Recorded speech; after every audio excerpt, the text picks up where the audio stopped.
Humanianity, a new religious call.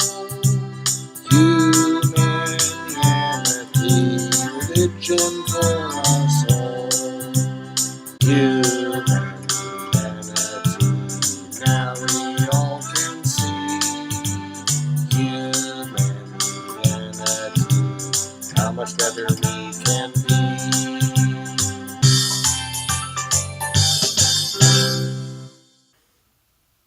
Hi, I'm Bill Van Fleet, and this is the sixth Humanianity conversation, having occurred on January 31st, 2019. It is the fourth recorded conversation with my friend Mike, who has helped me so much by critiquing various components of the concept of and the presentation of the concept of humanianity, resulting in some significant improvements on the website, humanianity.com.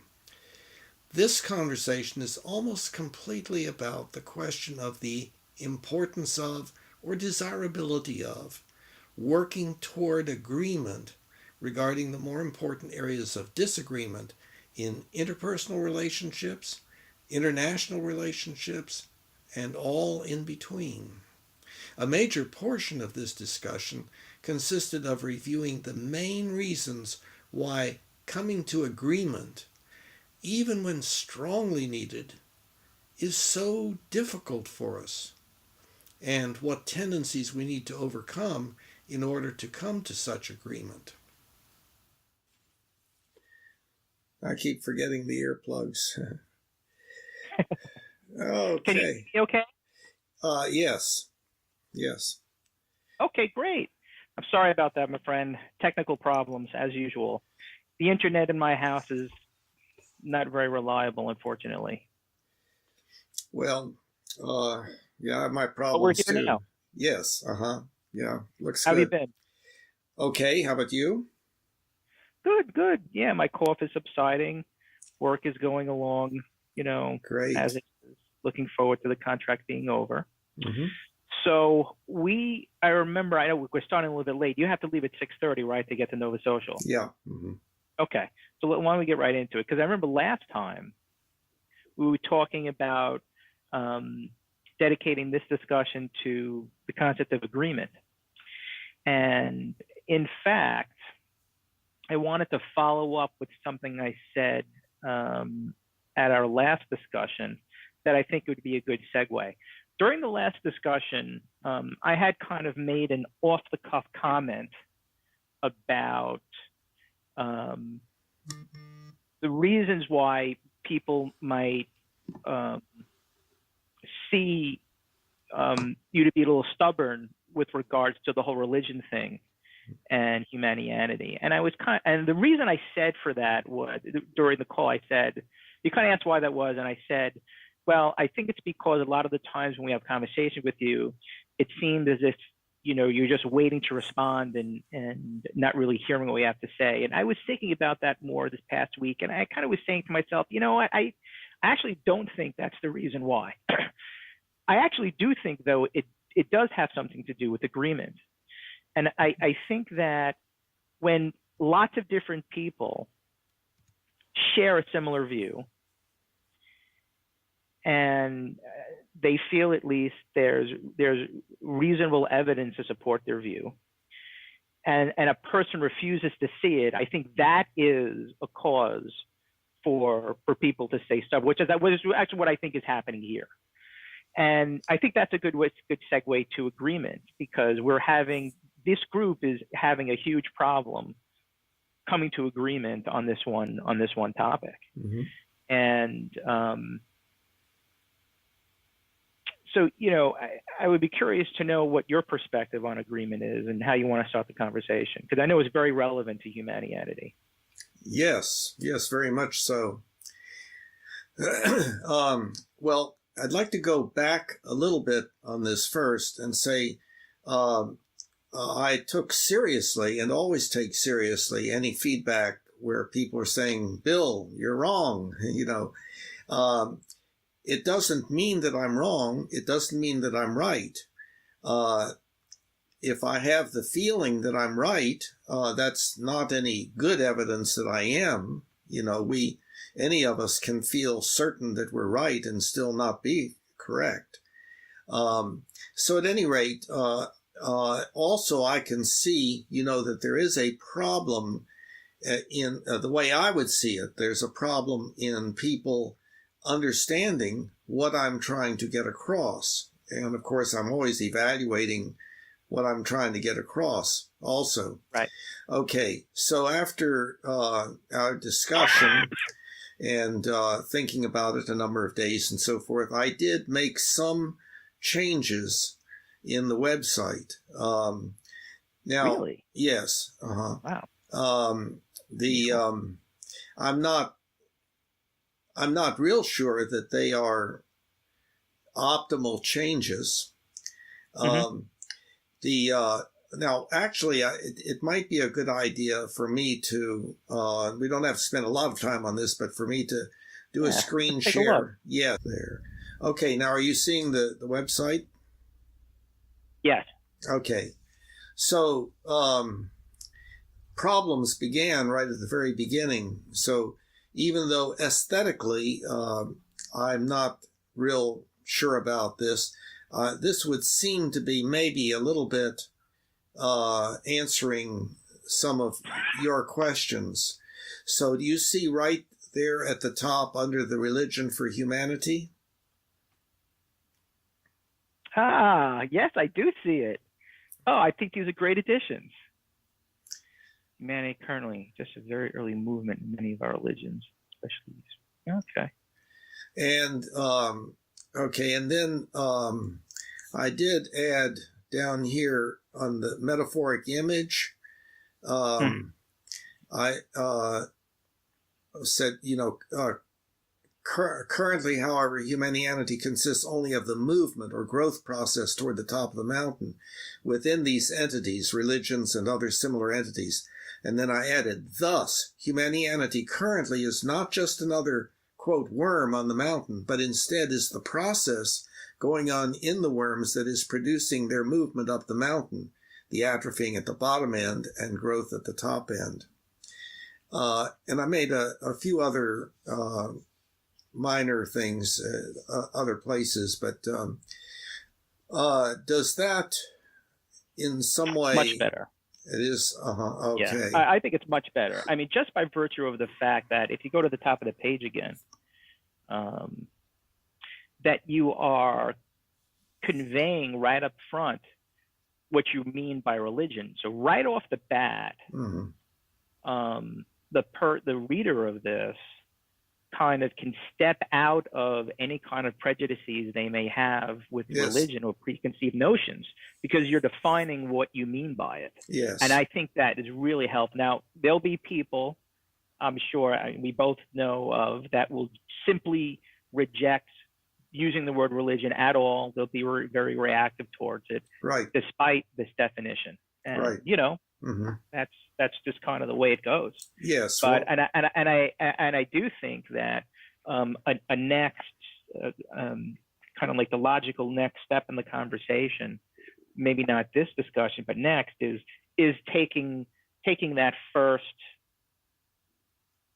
sentence there, religion meaning, working together rationally. I mean, I could think that I could think of many people that they do not associate religion with rationality. Right. By any stretch of the imagination, that's going to be an oxymoron to them. Yes, absolutely. I understand that. And it is really a crucial part of what I'm trying to get across. And it is why I am sort of in the doghouse or am brushed aside, because societally, culturally, at least in our culture, there is a strong prejudice against religion, and by those who have, quote, left religion, by which they mean that they have given up certain beliefs in a deity and belief that one's beliefs should be maintained as an act of obedience and stuff like that. By the way, are we finished looking? I don't want to leave it on screen share too long. Okay. Let's move on to the conversation about agreement. Okay. And let's save this for that first sentence for our next discussion. Yeah. Okay. Agreement. Okay. Agreement.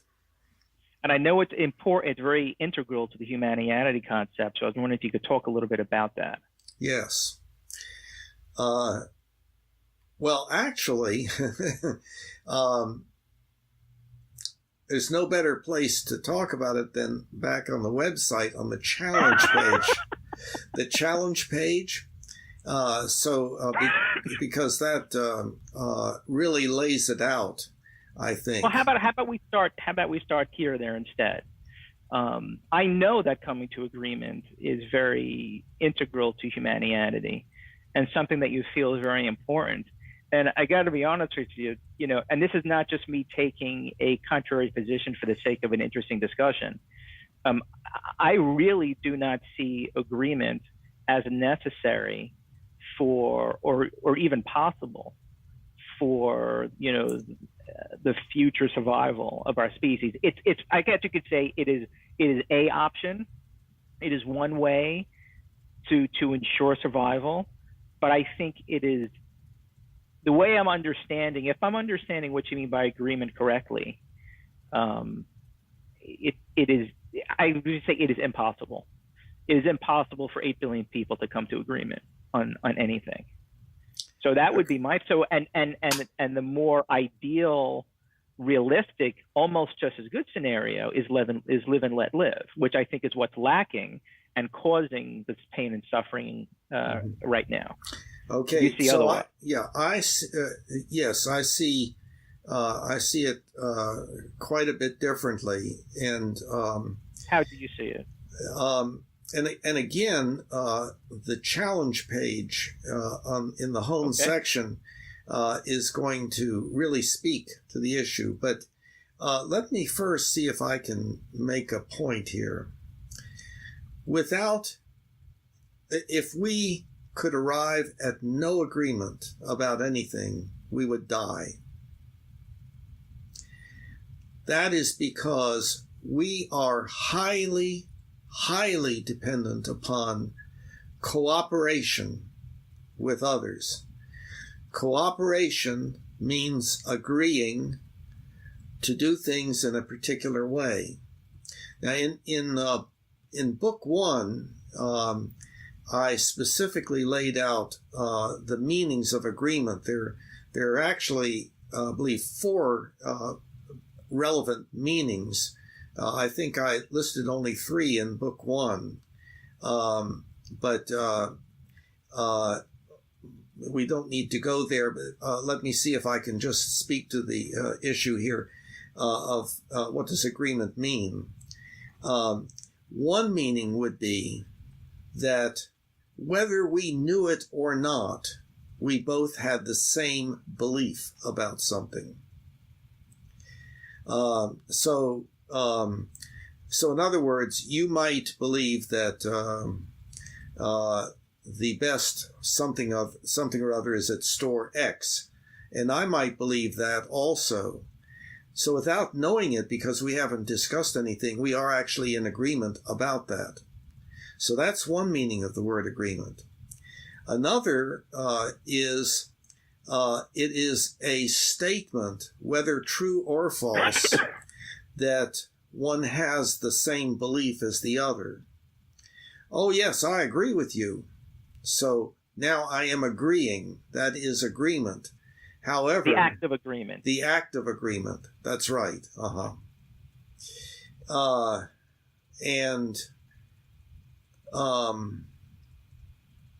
Then there's. Doesn't one lead to why is this this separation between two people having the same agreement and somebody coming to agreement with the other person on a certain topic seems to be an artificially separate definition in this context, because they lead to the same thing.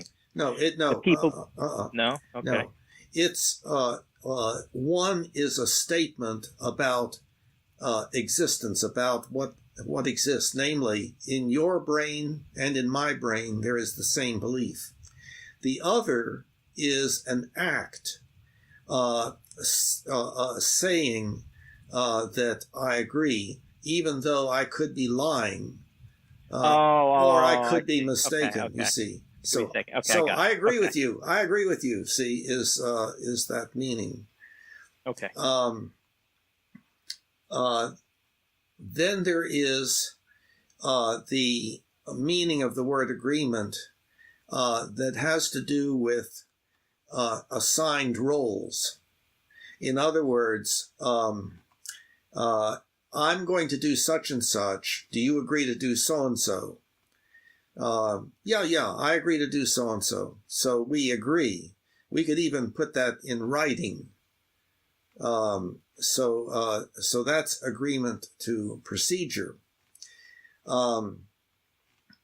The one of the problems is that if we don't have agreement in the first meaning, like, yes, indeed, we both have the same belief, then we run into trouble because it's very difficult to come to agreement about procedure. We can do it. We can agree to procedure even though we are not in agreement about some beliefs that are relevant. Yeah, go ahead. I have a question. I still don't understand the difference because in your first instance, you're saying coming to an agreement about beliefs, but those beliefs are still, I mean, there's no third objective party that can say you are believing the same thing definitively, because both people are judging agreement based on the subjective experience. So doesn't option one fall in, doesn't the first definition of agreement fall into the second definition of agreement as well? It's the same thing. You can't really know for sure if you're actually in agreement, which, by the way, is part of my objection. No, that's correct. Oh, that's correct. Oh, yeah. Well, we can't, we could say that there's nothing that we can really know, K-N-O-W, depending upon how we define know, because there's reality and then there are beliefs about it which have varying degrees of accuracy, i.e. Resulting ability to predict. But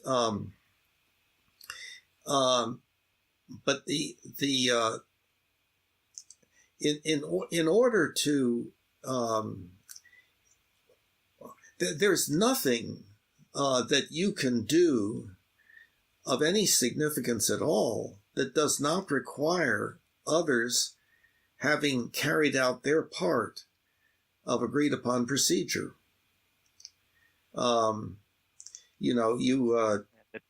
You can't get dressed without clothing, and people have to agree to procedures and roles and so forth to make clothing.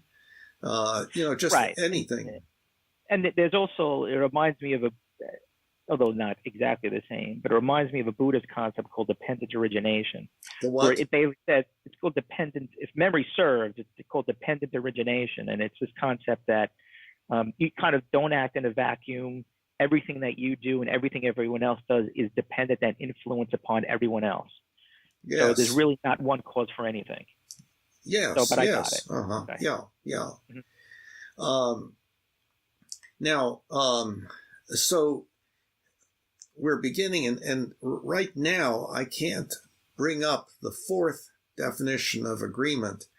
I'm not sure whether that's in book 3 or not, but I had noticed that there was a fourth meaning that was relevant.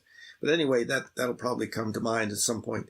But now, if agreement, let's see. So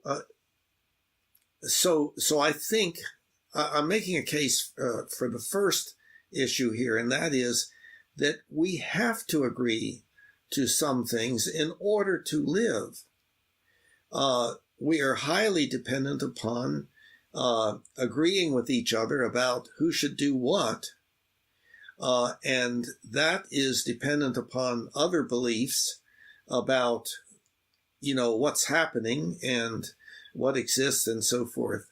And so if whatever anybody proposed, everybody else said, no, we can't go along with that, we would be paralyzed. And look at, we actually see political examples of that, where just recently the government had to shut down. Because it results in paralyzation and Right, the paralysis of action. Yes, that's Why right. I say paralyzation. Yeah, it's definitely 5:30 on a Thursday, man. I'm tired. Yeah, correct. No, I understand. Okay, so now, it's paralysis. Yeah, right. Okay, so now the earlier in this conversation, you were giving an objection and you were saying, Bill, we can't have 8 billion people on this planet all come into agreement. And I understand that. See, so I'm not postulating that, just around the corner or in X number of years, or decades or millennia, that everybody on the planet will agree with everybody else. No, of course not. The question is, though, should we be trying to do that? And this is where, this is what happens, this is where things go wrong.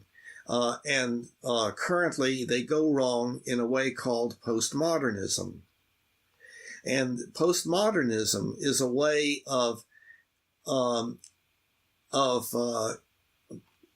getting rid of the feeling of the necessity to work on agreement. And so what it is a statement, it has been shown that there is no absolute truth, and the pragmatists have shown that what's important is what works. So what works for me is true for me, what works for you is true for you. So there's your truth and there's my truth, which may not be the same, but there is no absolute truth. And so we might as well just talk about something else. We might go ahead and have a beer or something. And furthermore, if you don't believe the same thing I do, then we have the option of, since there's no right answer, seeing who is more powerful than whom. In other words, I can get you to submit and agree with me, or you can get me to submit and agree with you. And indeed, that's what happens. People try. People try to solve the problem of disagreement by hostile behavior, by dominance hierarchy behavior, by struggling for dominance. They will raise their voice. They will use methods of intimidation like ridicule. They will, if you believe that, I'm not having anything to do with you. Or if you believe that, then we're going to behead you, or whatever. If you believe that, there's not much hope for you. But, we can pretend like we don't disagree and go have a beer. So why is that not optimal? I can understand why the violence and the need for dominance is not optimal. But it seems like the road where stopping midway into your narrative, which is we live and let live and we go have a beer. Yeah. Okay. So isn't that optimal? We don't necessarily, and then the problem becomes dominance and violence if we disagree. Let me ask you then. So you're satisfied with the way things are in this world now? No, I'm not. But I'm saying the dissatisfaction comes with the need to dominate and be violent when somebody disagrees with me, not the fact that we can't come to agreement. No. I would agree that the postmodern solution is better than the one of going to war, either interpersonally or internationally, or engaging in hostile behavior, ridicule, scowling, shouting, whatever it might be, Right. struggling for dominance. I would agree that that something is gained by postmodernism. Well, maybe we don't have to fight just because we disagree. But as we talked about earlier in this discussion, the more we don't agree, the more we're paralyzed. And like for instance, if we can't agree about climate change, how are we going to do something about it? Well, in the context of those types of issues where it's relevant to very, very large number of people, that type of agreement might be necessary, but that seems to be a blanket statement.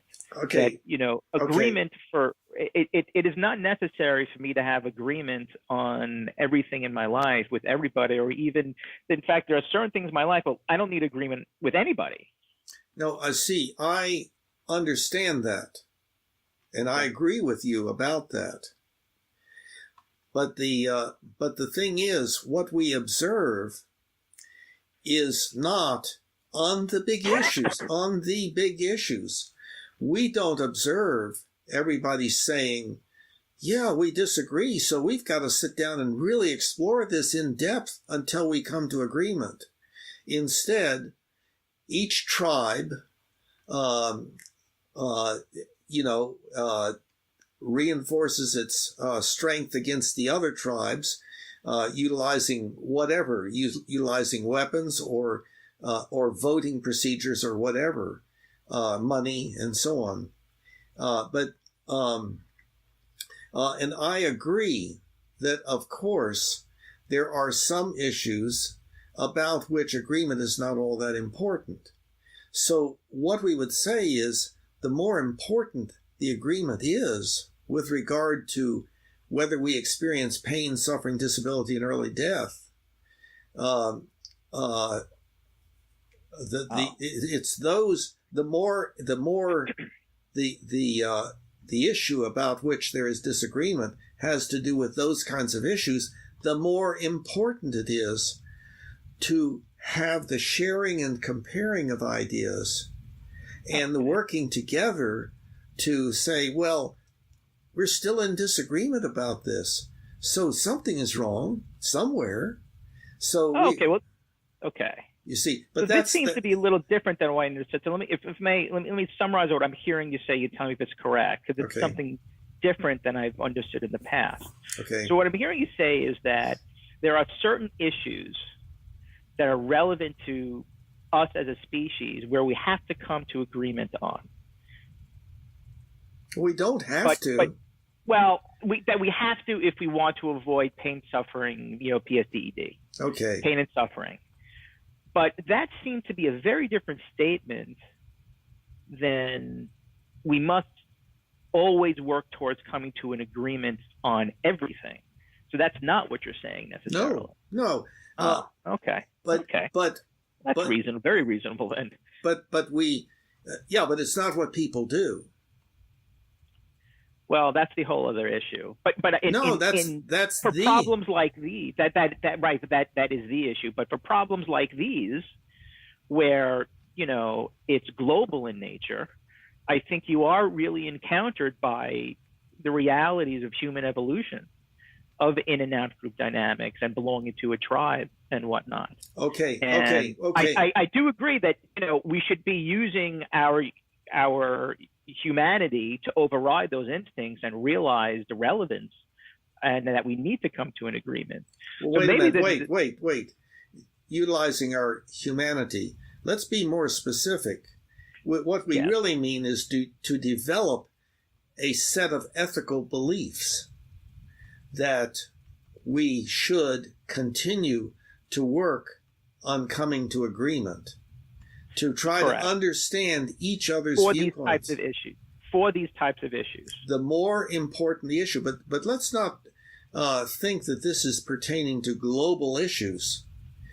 In a marriage or in a parent-child relationship, there can be very, very important areas of disagreement that need to be worked on between husband and wife. How often does it happen that there is, quote, disagreement, and it leads to disagreeableness, meaning the emergence of anger and efforts to dominate and so forth, and with relationship breakdown occurring?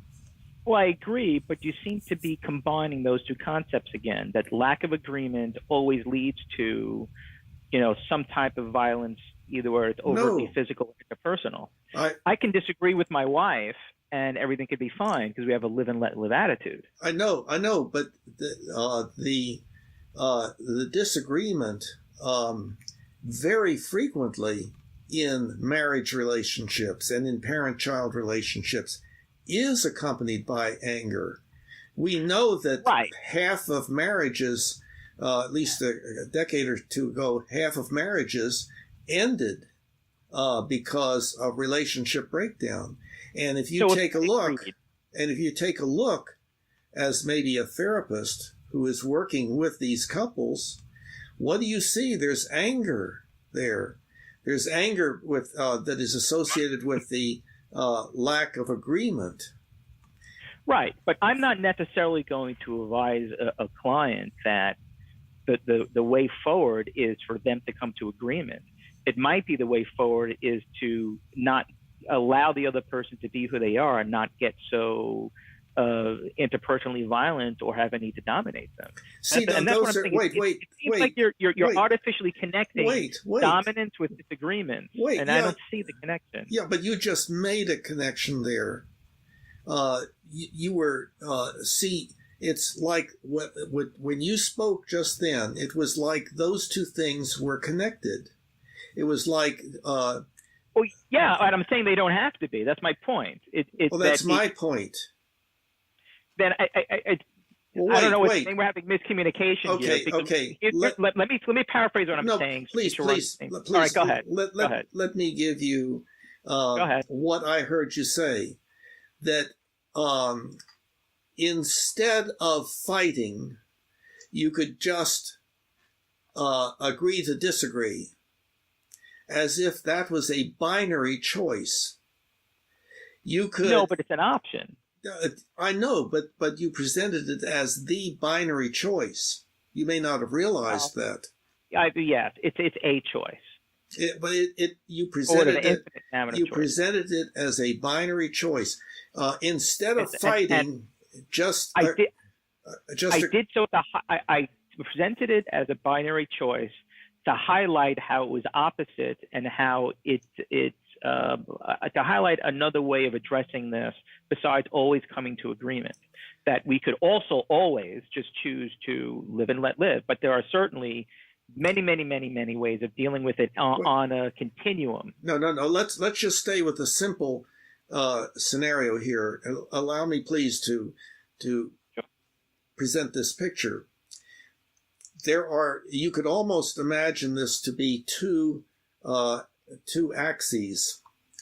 One has to do with whether to fight or not fight, and the other has to do with whether to try to achieve agreement or to consider it unimportant and say, okay, we just agree to disagree.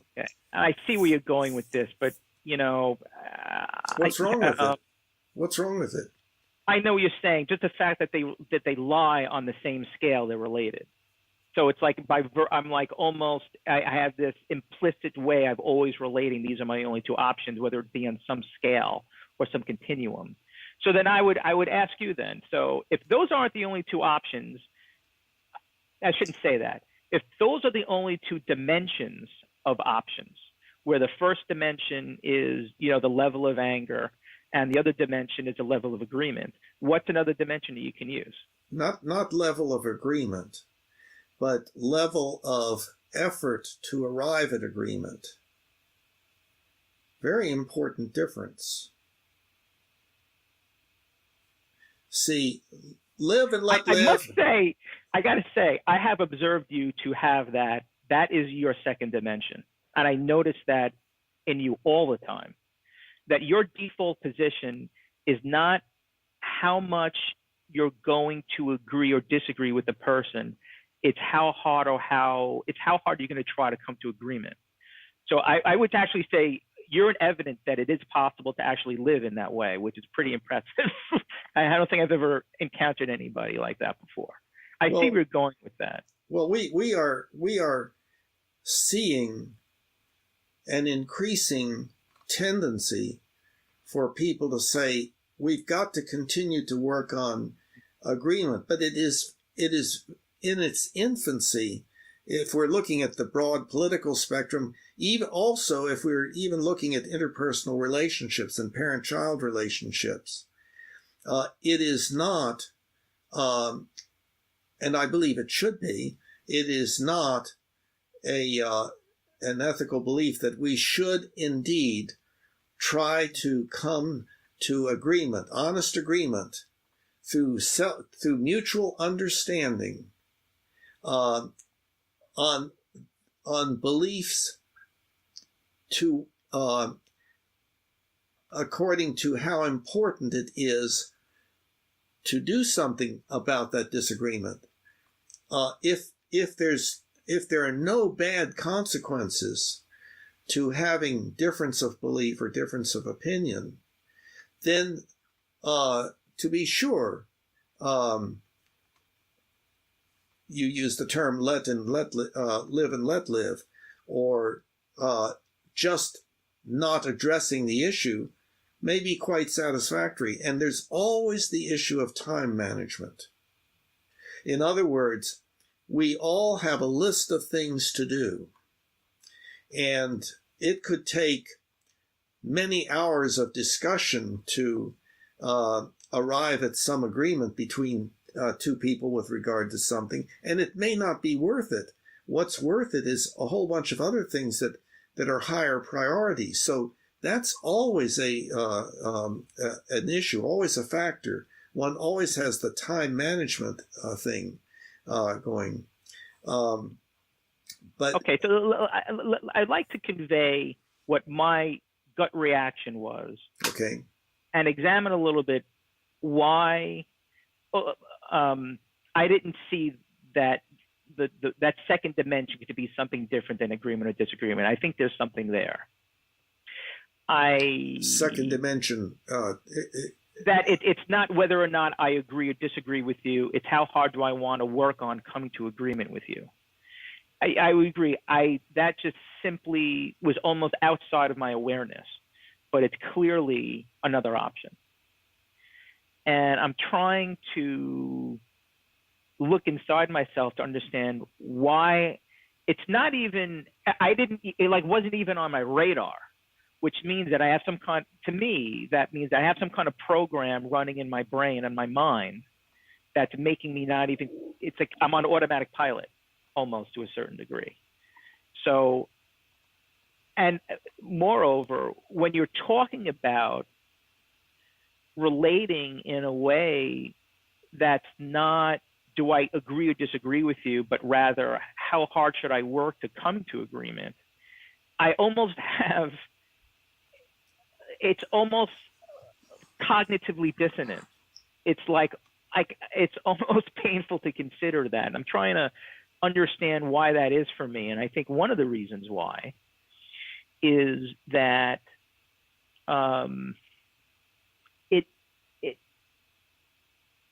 it puts it's almost like it puts the locus of my satisfaction inside someone else's mind. So if this person decides to agree with me, then it's like mission accomplished. And if they don't, it's I have to keep working. And the idea of transferring that locus of control to impact my well-being onto somebody else it's counterintuitive for me. Okay. My first reaction here is a strong suspicion that the concept, as it is being used here, of, quote, locus of control, is a malignant concept. I would agree. You know, I don't want my satisfaction to be dependent upon whether or not someone else agrees with me. That's the core of why it's cognitively dissonant for me. Yeah, well, and I even see it with you in Humanianity. It's like your satisfaction is dependent upon whether or not certain people agree with you on this subject, and that certainly seems to be causing dissatisfaction for you. So it seems like this concept. I think that is. I'm not sure, but I think that is a little bit inaccurate. Okay. See, I am fully aware of how difficult it is for people to come to agreement, i.e., for one or the other, if we're talking about just two people, to change their beliefs from one thing to another, if it's in certain areas. And the challenge page, again, in the website, really outlines that. And you want to go to it? I think that might be a helpful thing here. Okay, now you see the web page, right? And you see challenge up here at the top. I'm going to click on that. And then you can see below you will find. Well, let's read the whole thing here. This page is an effort to clarify what is the biggest challenge to our species, and therefore probably to you, if you indeed wish for our species to survive and have as good quality of life as possible, and wish to participate in the effort to bring that about. So this is not a description of how we can work on getting them to change. It is a description of how you and I, that is, all of us, can work on changing some normal but not optimal tendencies within ourselves. That means identifying those tendencies, understanding them, and training ourselves to behave differently, that is, in ways that are significantly different than what almost all of us have regarded as normal, despite unfortunate and even at times tragic results. It is working on improving our ethics that can in turn be a model and an encouragement for others who may join us, thus promoting the already emerging ethical movement that is labeled here Humanianity. Okay, so then we have these sections here: our goal, what we would like to accomplish, and then the puzzle. Well, let's take a look at that. I don't want to spend too much time on this because it is the or just relate to how this is, how does this relate to agreement? Well, wait, I can't do that in one sentence, but okay.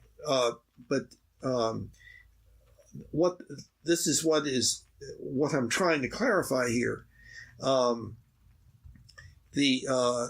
So our goal, that is what we would like to accomplish, then our puzzle, what is not easy to understand, and then our misbehavior, our probably worst set of tendencies, and then our resistance, why our task is so difficult for us to accept. And that's the part that I wanted to explain, to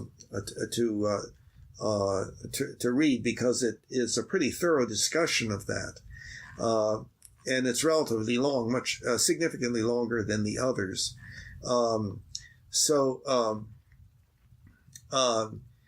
But let's try to briefly go through it.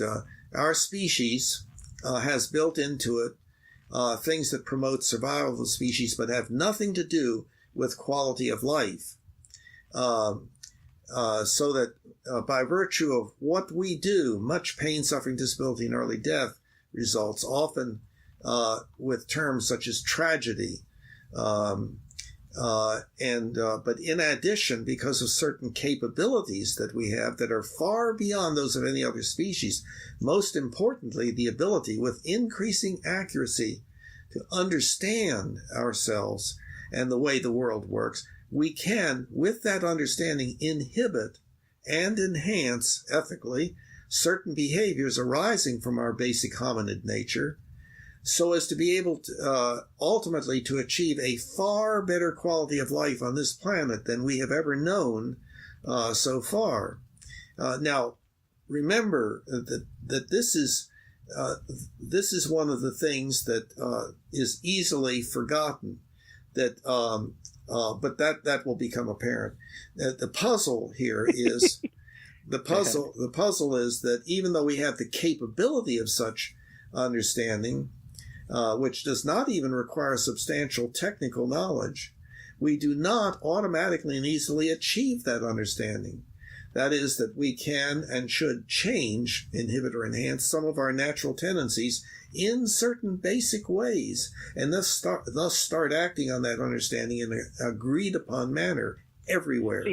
So here's my initial reaction to all of this. Okay. As I'm seeing to how it relates to our discussion around agreement. Okay. And it actually even goes back to some therapeutic work.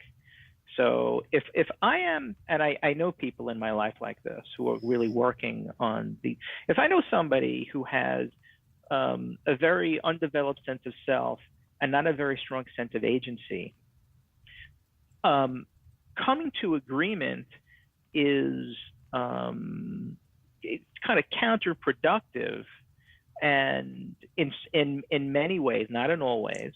And what they need to learn how to do is have a greater sense of agency. Well, wait a minute. And not to require agreement from others. This will be addressed. I understand what you're saying. Okay. I'm fully aware of that. Yeah. Okay. Keep going. So even though we do not usually think in these ways, any of the ideas proposed here should, upon enough consideration, seem fairly evident. If not, then such a proposed idea is very likely incorrect. However, discussion with others will help prevent personal mistake and also might lead to an even better idea than the one being proposed. But first, what are these things that we do that promote so much needless pain, suffering, disability, and early death, and reduction in joy, contentment, and appreciation that can be called mistakes? Well, we don't need to go over that. It's listed here.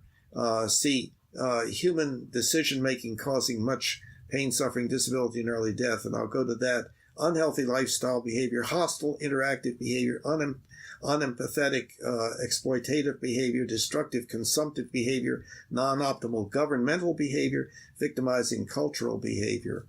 What I'm not seeing on this list, Bill, is failure to come to agreement.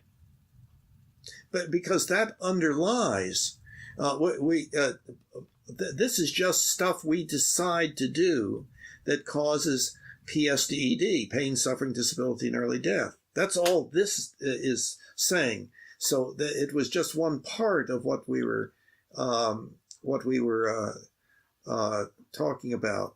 So going back here, although there are lots of behaviors and emotions that are built into us as a part of our basic hominid nature that lead to all of this stuff, there is one highly problematic group of such behaviors and emotions that are essentially manifestations of the same underlying, very important set of phenomena, labeled here as dominance hierarchy-related phenomena, or DHR phenomena, that consist of DHR behaviors, DHR emotions, and DHR complex cultural phenomena.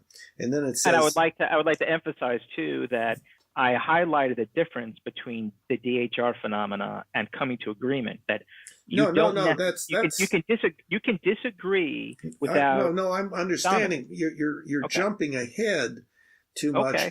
This is just outlining the problem. Our misbehavior, our probably worst set of tendencies. We're not talking about agreement yet. Okay, so then there's a lot of discussion of this. Okay, so here we are. let's see, the problem is, really we should go over this whole thing, but that would be too long. I don't want to do that. So it says, note that not all of these DHR manifestations are necessarily bad. But on the other hand, almost every one of them has been considered to be a wrong way to live by at least some people under certain circumstances. And almost every one of them has been enthusiastically engaged in by some people, despite easily observable pain, suffering, disability, and early death. So there is absence of agreement with regard to the goodness or appropriateness of probably almost all of them, or with regard to the ways that they should be ethically modified. That's that list that I went back, and showed. This clarifies how we indeed have no agreed upon basic ethical philosophy for our species, but have enormous amounts of pain, suffering, disability, and early death because of these DHR manifestations and, of course, other behaviors also. And this is despite the fact that we do have the capability of changing such tendencies if we can agree upon what changes need to be made. Without such agreement, the ethical sense, the motivation to do what is believed to be the right thing to do, is weaker, partly due to uncertainty, and thus less effectual. Yet, to bring about change in these widespread, pervasive, non-optimal tendencies, the belief that we should make the necessary changes in ourselves must be accompanied by a fairly strong ethical sense in order to compete successfully with all the strong motivations to engage in these other very basic, habitual, non-optimal ways of doing things. In other words, we could presumably drastically improve our ethics and thereby our lives if we could just come to agreement as to what we should do. It is in this sense that if our species ever does achieve such a much more agreed upon, well-working, basic ethical philosophy, then, in comparison, our species is currently just a toddler with a lot of growing up to do.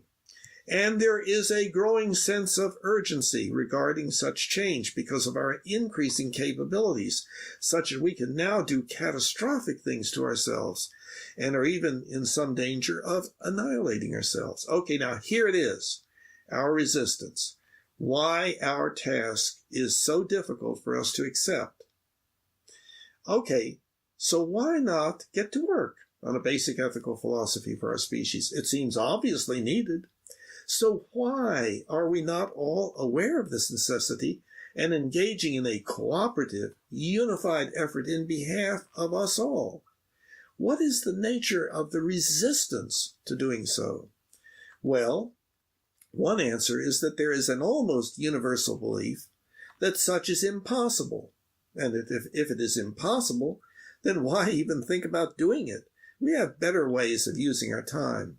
Note that this is a vicious circle. Bill, I got to ask you. Yeah. This discussion, especially for the people watching this video, this is supposed to be about where is the agreement in all this? You've been going on for about 5 minutes now. Where is it? How is it related to agreement? No. That's not what we're talking about. We're talking about our resistance to coming to agreement. And this is... Oh, okay. So you're talking about why we're resistant to coming to agreement. Yeah, look at the top. Our resistance, why our task is so difficult for us to accept. See, I didn't know that our task was to come to agreement, because that's not mentioned. If you go up top more on what the problem, keep going, go down a little bit more, keep going. Next section. That's not. Keep going down more. Keep going. Well, that's not our. It's not. Oh, okay. So we didn't. Oh, okay. Hold on. Here's where you talk about agreement. No, this is so just what it's saying is skip that section. No. Okay. What we're saying, we're trying to talk about why we don't come to agreement, why we don't keep working on coming to agreement, why we don't consider that important, why we think instead, well, let's live and just live and let live, agree to disagree and go have a beer about anything. And if not, then we just increase our weapons, or behave in a No, more hostile. But that doesn't necessarily, it's true. So why doesn't, question, maybe I can highlight it this way. Why don't you talk about the failure of people to allow disagreement without the need to become dominant? So I'm wondering why you're not choosing that path and instead choosing a path where ideally we should be coming to agreement. So well, okay, that's the heart of the. Let me try to. I understand that people are trying to get along even though they disagree. And the postmodern approach, what's true for you may not be true for me, so we don't have to talk about it. If we talk about it, we may get mad, so we just not talk about it. You believe what you want to, and I'll believe what I want to, and so on. That is. But you're artificially adding things there, Bill. Nobody says that, and if that is the postmodern viewpoint where, and if we can't agree, we'll go to war, then why aren't you saying in this that the postmodern viewpoint needs to be, we have to learn to disagree without becoming dominant? Why are you saying? We already, that's fairly widespread knowledge that people do kind of understand that. That's why people engage in tactfulness or tact. Why is that? Why does that not work? You don't talk about such and such under certain circumstances. Why? Because there's disagreement, and that will produce anger and relationship breakdown. So just don't talk about it. No, but not necessarily. No, I know not necessarily. I understand that. I understand that. See, but again, I would like to keep us on task here. What I am now. This is the important part that I'm trying to delve into, and that is why why not get to work on the basic ethical philosophy of our species if it's so obviously needed. Then why are we not aware of it and united in an effort to do it? What is the nature of the resistance? Okay, now we are beginning to talk about what I was initially, the reason that I came to this part of the website. One answer is that there is an almost universal belief that such is impossible. And if it is impossible, then why even think about doing it? We have better ways of using our time. Note that this is a vicious circle. We don't do it because we believe it is impossible, and we believe it is impossible because so far we don't do it. Now, we do it a little bit, but we're talking about a major tendency here. A variation on this pessimism is the belief that, well, such change may be possible, but if so, it will take thousands or millions of years, making such a change irrelevant to ourselves now. Yet there are ways in which we actually do work on overcoming many of these difficulties, with indeed a little bit of progress over recent centuries. Of course, such progress can be, and often is, discounted as insignificant by pointing to all of the many ways in which such improvement has not yet occurred, or by pointing to new problems that have appeared in the place of the old ones. And indeed, this method of discounting success by pointing to other persisting and new failures is the almost universal response to any advocacy for such cooperative effort that is accompanied by the pointing to signs of beginning success. Parentheses, it is also very frequent that the pejorative label idealistic will be assigned to the person advocating for increased awareness of this significant improvement. And if that advocating person labels the beliefs involved in the above described vicious circle as being pessimistic, he or she will almost inevitably be told that having such beliefs is just being realistic. The need to believe that significant improvement is impossible is quite strong. One important, quote, value of this pessimistic orientation is that it relieves those who have it of one more thing to worry about or to work on doing something about, and also of the danger of having to revise one's set of beliefs, a problem further described below.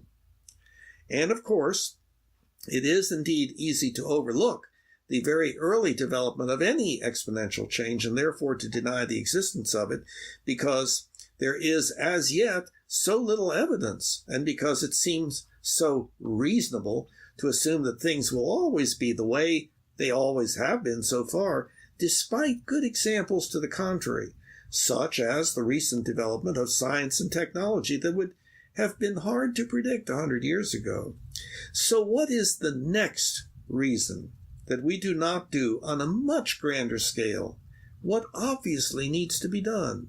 The next reason will be our most disabling DHR phenomenon, even though not specifically listed above. Again, what we are talking about is the desirability and necessity for arriving at an agreed-upon basic ethical philosophy for our species, and the most problematic part of that goal is that which has to do with agreement. There is a very, very strong prejudice against agreement. And why is that? It is relatively easily observable that the concept of coming to agreement, especially when there has been initial, fairly strong difference of opinion, is associated to some extent in many, perhaps most, minds with submission. This fear of possibly submitting by, quote, agreeing, is manifested by concern lest one be brainwashed or be regarded as others as having become a follower or sheep. The need to be able to demonstrate to others that one has a mind of one's own is associated with the fear of being regarded by others as weak and therefore a loser, easily dominated. And this painful situation is prevented by being oppositional and even disagreeable. And occasionally an individual may be so committed to being oppositional that he or she will claim to have no beliefs at all, thus implying not being subject to being influenced, being controlled, or being manipulated, or at least implying not being worried about such possibilities. The concern lest one becomes submissive to another or others is further accentuated by a concern that one is being tricked into doing something for someone else, with benefit to that other person at the expense of oneself and contrary to one's own interests. Thus, there is a tendency to be quite mistrustful of anyone who is advocating that others do something, and a strong tendency to avoid going along with someone else, unless that person is well known to oneself and trusted. And even in the absence of concern about being tricked, there is the concern about being led into an activity that turns out to be a mistake, the concern about making mistakes being addressed below. So any advocacy is generally responded to by some degree of distrust and caution. And of course, such caution is reasonable considering our awareness of how often humans have joined in with activities that have turned out to be mistakes and even tragedies. The next reason for avoiding agreement that involves a change in one's beliefs has to do with the DHR phenomenon of tribalism. What our species has observed so far is a long history of tribalism and tribalistic warfare, from very small group conflict to international conflict. Tribalism is, of course, part of our basic hominid nature, that is, observed in other hominids also. Obviously, these tribes, groups of individuals who identify with those groups, have had differences of opinion, different beliefs, as to how things should be and what should be done. And maintenance of such beliefs has often been considered a part of loyalty to the tribe, related, for example, to the current phenomenon of political correctness. So the incorrect, poorly recognized conclusion has been that a difference of opinion is a likely occasion for warfare, often referred to in its smallest version as, quote, argument, using the meaning of hostile discussion. In other words, we have acquired an almost automatic assumption that difference of opinion, if discussed, must involve anger and hostile verbal and nonverbal behavior. Indeed, discussion in which difference of opinion appears is often characterized by DHR behavior, such as interrupting, talking too long, shouting down, nonverbal, assertive, and aggressive behavior, use of pejorative adjectives, and in general being disagreeable. There are many manifestations of this association between expression of difference of opinion and behavior that portrays anger, or at least pseudo-anger. Aggressive speech, like loudness, expletives, pejorative adjectives, is assumed, often correctly, to add weight to the argument. Also, there is widespread belief in the value of anger and the expectation of its presence as part of standing up for one's beliefs. Outrage is considered evidence of one's goodness, with our fists and guns raised high. Many of us probably have, to some extent, a belief that if he or she feels that strongly, then he or she must be right, or at least better not be disagreed with. All of this is exemplary of difference of opinion being the occasion for feeling associated with the struggle for dominance, as opposed to rationality and the effort to achieve wisdom and agreement. Again, this association of expression of opinion with dominance behavior increases the tendency to view agreement as submission. And this hostile behavior obviously is often a source of suffering, whatever else it might involve or produce. Some of that suffering may consist of the prolonged, painful awareness of resulting disapproval by others, with their irritation or anger toward oneself. That disapproval being manifested sometimes by behavior that is on a continuum that varies from the mild distancing of others all the way to expulsion from the tribe, and even murder or execution, but at least stressful worry about one's standing within one's group or tribe.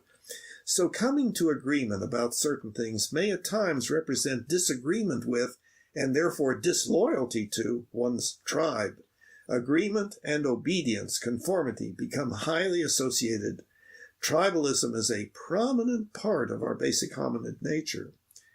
This fear of disagreement, this fear of agreement with disapproved belief can be reduced or eliminated by having a way of believing that what is being agreed to actually makes one superior to or able to look down upon those who do not agree, such as being able to say that one is therefore a member of a group that is superior to or more correct than those outside that group. And this, of course, allows for the development of religious or other groups that are actually dangerous to outsiders, that is, to those who are not members of one's tribe. So concern about being disloyal to one tribe can be ameliorated by simultaneous identification with another tribe, and it is now fairly common that an individual is indeed a member of more than just one tribe, since now we humans live in enormously large groups that consist of many smaller subgroups, several of which an individual may be a member, that may indeed be in disagreement and even conflict with one another. One method of fighting with another person regarding a difference of opinion is to proclaim that that person's tribe that the person has shifted loyalty to.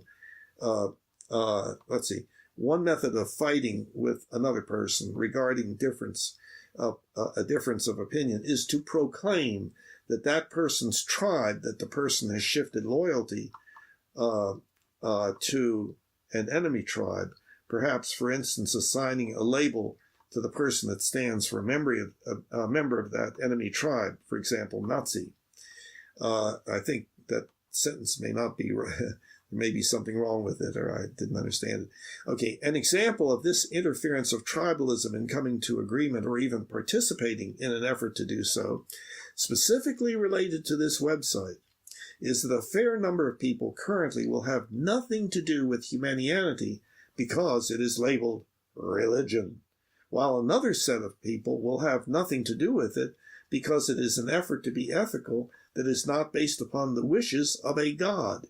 Each of these sets of people are concerned about being disloyal to their group, each group tending to have a culture that requires staying away from the members of the other group, at least avoiding in-depth discussion with them in order to acquire a good understanding of why they believe as they do.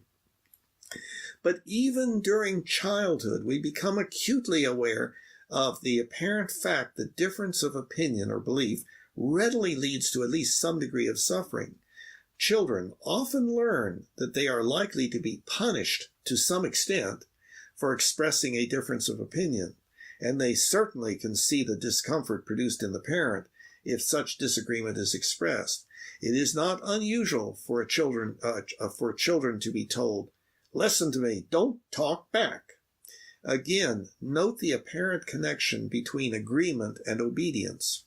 And when, because of punitive child-rearing, the child becomes oppositional, rejection of parental beliefs may be such a manifestation, bringing about suffering on the part of the parents and escalating parent-child relationship breakdown. So we have had to find a way to deal with difference of opinion that could spare us this consequent suffering. We have actually found several ways.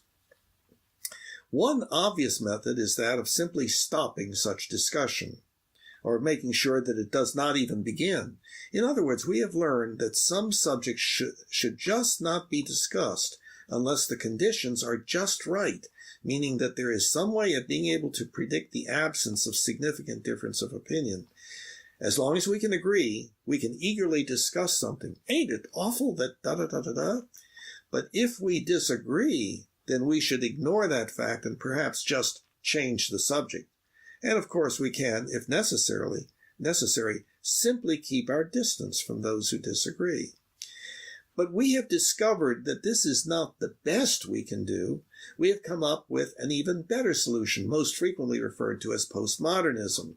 The basic idea is that since there is, apparently or presumably, no such thing as absolute truth, there is simply the situation in which what may be true for you may not be true for me.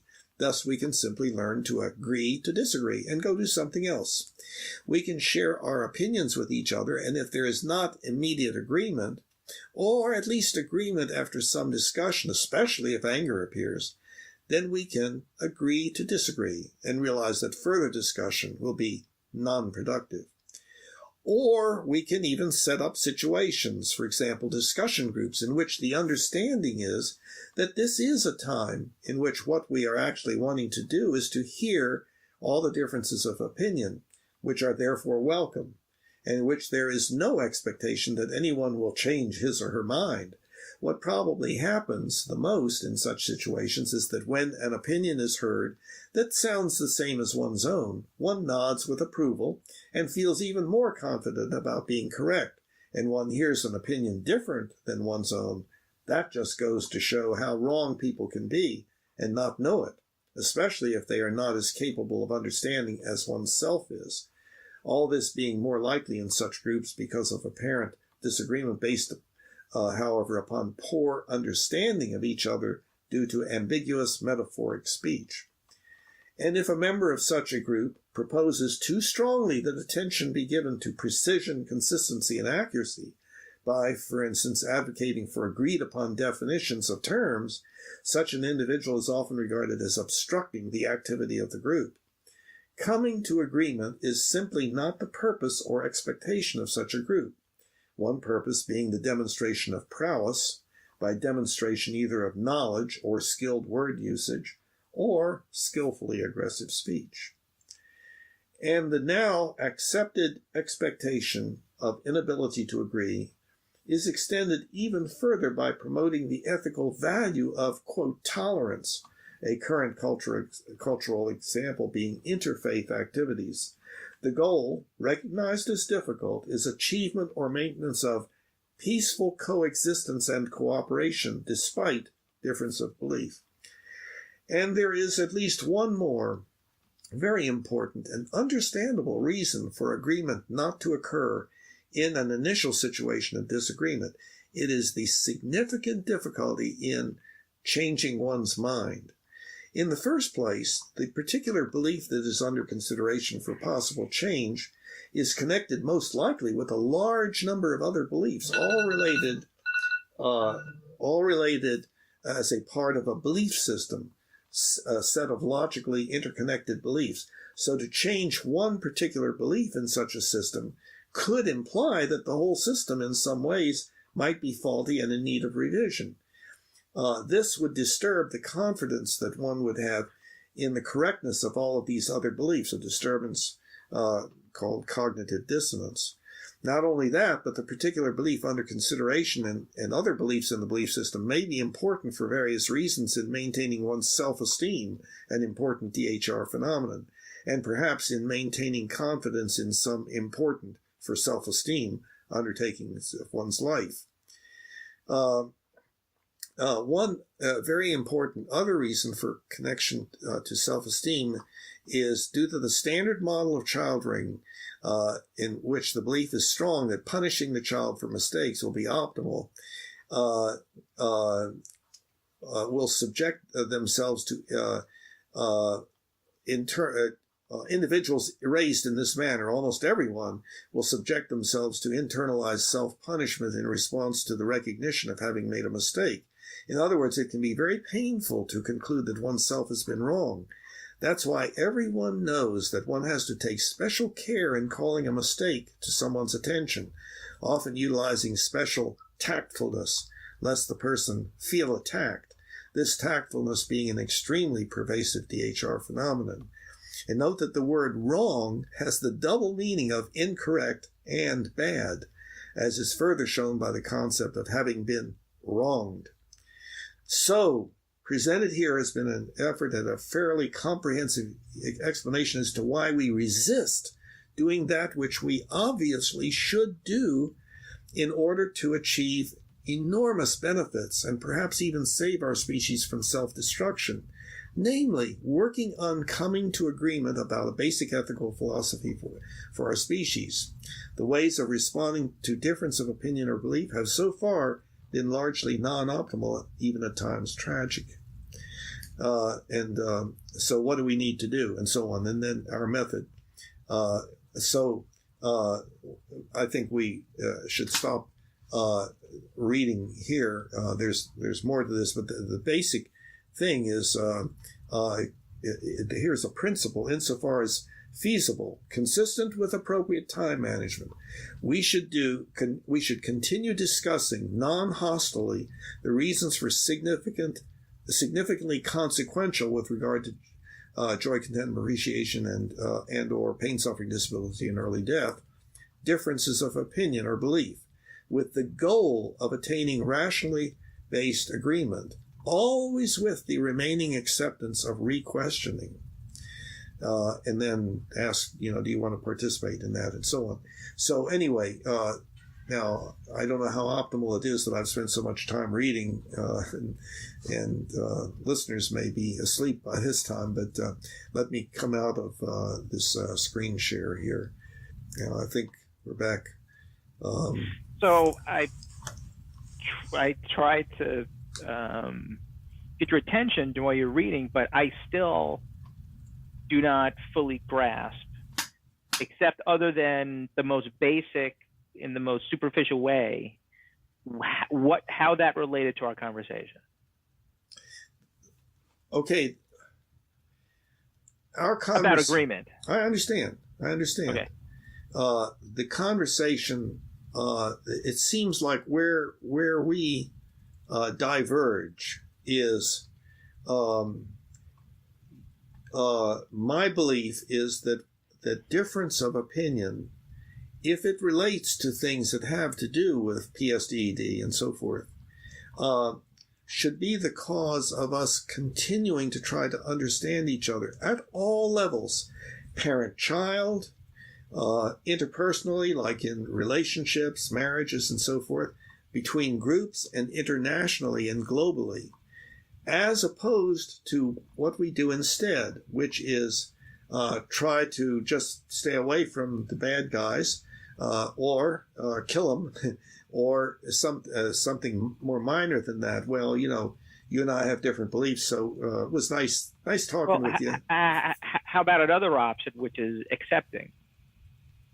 So here again, that's right. Here yes. again, I'm saying, why isn't the emphasis being placed on the requirements for lack of a better word, the preference, the more optimal preference to accept, rather than stating, like you just did, in that it seemed to me that's the point of that reading, that it's necessary for us to come to an agreement. I still don't think that's been made clear. Yeah, it depends upon the situation, the nature of what is being disagreed about. Okay, well, but that's not said. That was said in the reading. Yes, it was. It said that in that principle. It specifically said that. It specifically said that. It said. It says those things. It says it in principle. It states it in the principle section. But then the tone and the content of the rest of the writing is stated in such a way that it's, we have to come to an agreement about as many things as possible at all times. So there seems to be a contradiction there. No, I don't think that. No, that was my sense of the reading. Yeah, I know. It in situations like this, it is very easy to stereotype the other person's viewpoint, or to I'm talking about what was written. I'm not talking about your viewpoint. I'm talking about what was written. Can I finish my sentence? Well, but you're stating something that I didn't say. I'm not characterizing your viewpoint. I'm characterizing what was written. Whether or not what you've written is your viewpoint, I don't know. What was written? I'm telling you what I got from the reading. What was written? Was that what I got from that reading? What I understood was that the overall tone, the message I'm taking away from that is, it's really important for me to try to come to agreement in as many things as possible. To the extent, remember. Okay. But it says, but in that principle, it says that the more significant that the issue is in terms of pain, suffering, disability, and early death, and so forth. In other words, the quality of our lives. The more it has to do with the quality of our lives, and this would be in a marriage, the more it has to do with how we get along and whether the marriage lasts or not, the more important it is to be able to sit down and try to mutually understand each other, which tends not to happen. That's why therapists are needed. Sure. You didn't say understand each other. You said come to agreement. You're talking about agreement. Okay. I would agree with understanding each other. That's true. Okay, but why understand each other? In order to come to agreement, the agreement may be at a more fundamental level that, well, this difference that we have in this particular value is not a significant one, and is not going to cause us difficulty. So you can continue to prefer golf, and I can continue to prefer ballroom dancing, and so forth, and that's not going to be a problem, or whatever it might be.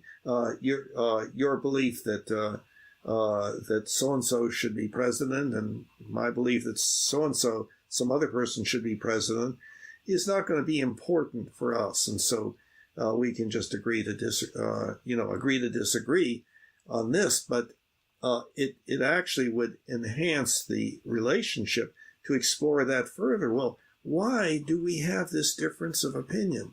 But that doesn't mean that it is mandatory. It doesn't mean that it has to be done. There are other things that have to be done also. We've got to mow the lawn, and we've got to prepare, and so on. We've got other things that have to be done. My sense is that we're talking about a lot of corollary things, a lot of things that are corollary to agreements that really should be fleshed out, and that to reserve a conversation specifically around agreements, clearly we need more time to do that. Because again, I'm hearing a lot of different topics coming up. I'm hearing dominance come up. I'm hearing in-group and out-group dynamics. I'm seeing examples where sometimes it's related to how important it is, how much other time we have, a whole bunch of other things. So I know you have to leave at 6:30 and it's 6:25 now. I propose we continue this conversation next week. Yes. Sound good? Okay. Yeah. Just for a moment. Yeah. You will not agree with this portrayal of you, but from what you're saying, well, there's no real need to have a world government where people democratically sit down and express their viewpoints and try to work together. Live and let live.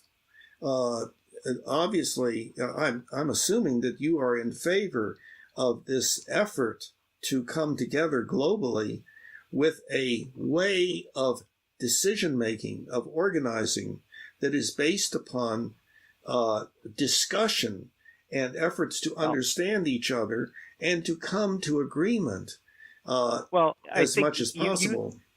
I think you hit the nail on the head right just then and there with one of the issues, okay, which is the relevance of coming to agreement depends on many different factors. Yes. One of which is the scope of what you're talking about. So yes. Yeah, in the context of a world government, I would say that's much more relevant than another situation. What about a marriage? However, what about a marriage? That was my next statement. In a marriage, there's other criteria that may not be as important. And I would say, just because coming to agreement is important in one situation does not necessarily necessitate that it's in these others. But beyond that, there are a lot of philosophers, some of which were involved when democracy was perhaps not invented, but made popular in Greece, mm-hmm. that actually state democracy is not the ideal form of government. And there's reasons for that. Mm-hmm. So I don't know if a democratic world government would be ideal or not. But that's kind of outside the scope of the discussion. But I think it highlights, I think an argument can be made that, Plato's arguments and Aristotle's arguments against democracy is one of the reasons why coming to agreement is not always ideal. And it has something to do with something that Chris says quite often, that 50% of the people have below average intelligence. Mm-hmm. No, I understand. Whether or not it's true definitively, but practically, I don't happen to agree with the intent of that statement. I think it's kind of insulting and dismissive. But nonetheless, I think it adds an argument to why coming to agreement may not be the ideal way of governing, especially large scale like world governments. But that's a different kind of issue. That has to do with procedural things and how much influence a person should have on a decision dependent upon their expertise in that area. In other words, should your surgery decisions be made by your surgeon or by a vote of the hospital staff, you see? And there's authoritarianism like power, but there's authority, meaning that this person has really accumulated a lot of knowledge such that the likelihood of us being successful and being pleased with the results is increased if we place a much greater weight on what this person is saying, but always with the ability to challenge and with some way of determining the authority of the person, the knowledge of the person, and so on. Right. And I think how that statement is relevant to a world government or a democratic form of government is are people, and this is exactly the argument Plato and Aristotle uses against democracy, that most people in the polis are not qualified to choose what the best leader should be. Yeah, and that's our argument against democracy and why they eventually will fail. Okay, in book 1, toward the end of the book, it talks about rational ethical government, and it is just a proposal of some things to think about, a different way of going about this procedure of, quote, democracy. There are, I think,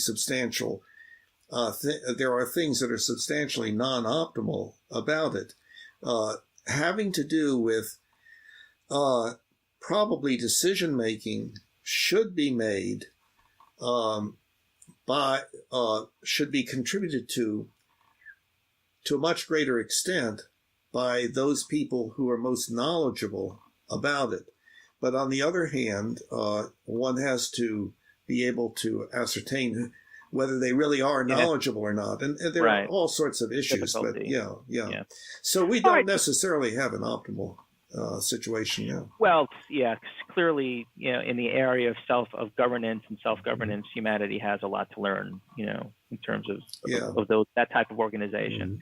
But so I know it's 6:30, so same time next week, Thursday. And yes. Let's continue the conversation about agreement. Right. Let's agree to that. Agree, my friend. We are in agreement. Right. We are in agreement. Hooray. So have a good weekend. And if I don't speak to you sooner, I'll speak to you on Thursday. Great. Take care. Bye, Bill. Bye-bye.